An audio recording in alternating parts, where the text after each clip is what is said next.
എറണാകുളം നഗരത്തിലെ ഒരു പഴയ ബുക്ക് സ്റ്റോറിൽ ജോലി ചെയ്യുകയായിരുന്നു അർജുൻ. പുസ്തകങ്ങളുടെ മണം, ശാന്തമായ ആ കട, കഥകൾ ഇവയൊക്കെ അവന്റെ ജീവിതത്തിന്റെ ഭാഗമായിരുന്നു.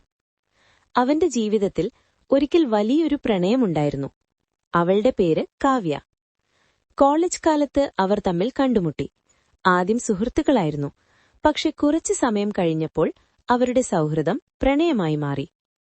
അവർ ഒരുമിച്ച് സ്വപ്നങ്ങൾ കണ്ടു, ഒരുമിച്ച് ജീവിതം ആലോചിച്ചു. പക്ഷെ ഒരു ദിവസം കാവ്യയുടെ കുടുംബം മറ്റൊരു നഗരത്തിലേക്ക് മാറി.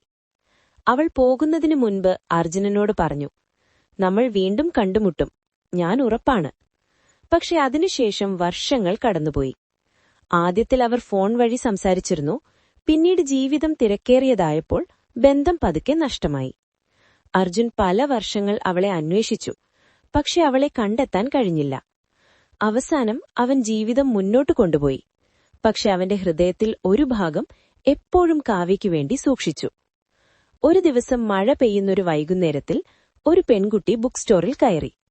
അവളൊരു പുസ്തകമെടുത്ത് അർജുനനോട് ചോദിച്ചു, "ഈ പുസ്തകം നല്ലതാണോ?" ആ ശബ്ദം അർജുനന് വളരെ പരിചിതമായിരുന്നു. അവൻ തലയുയർത്തി നോക്കി. അത് കാവ്യയായിരുന്നു. അവൾ അവനെ നോക്കി ചിരിച്ചു. അർജുനന്റെ ഹൃദയം വേഗത്തിൽ മിടിച്ചു. "കാവ്യ?" അവൾ തലകുലുക്കി. "അതെ, ഞാൻ തന്നെ." അവർ കുറച്ചു നിമിഷങ്ങൾ നിശബ്ദമായി നിന്നു. പിന്നീട് കാവ്യ പറഞ്ഞു, "ഞാൻ നിന്നെ ഒരുപാട് വർഷങ്ങൾ അന്വേഷിച്ചു, പക്ഷെ കണ്ടെത്താൻ കഴിഞ്ഞില്ല." അർജുൻ ചിരിച്ചു പറഞ്ഞു, "ഞാനും അതേപോലെ." അവരുടെ കണ്ണുകളിൽ സന്തോഷവും വേദനയും ഒരുമിച്ചുണ്ടായിരുന്നു. കാവ്യ പതുക്കെ ചോദിച്ചു, "നമ്മൾ വീണ്ടും തുടങ്ങാമോ?" അർജുൻ ചിരിച്ചു. ചില പ്രണയങ്ങൾ ഒരിക്കലും അവസാനിക്കുന്നില്ല.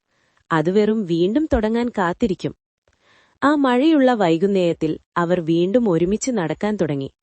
കാരണം ചില പ്രണയങ്ങൾ സമയം കൊണ്ടും ദൂരമുണ്ടായാലും ഒരിക്കലും മായുന്നില്ല. ഹാർട്ട്.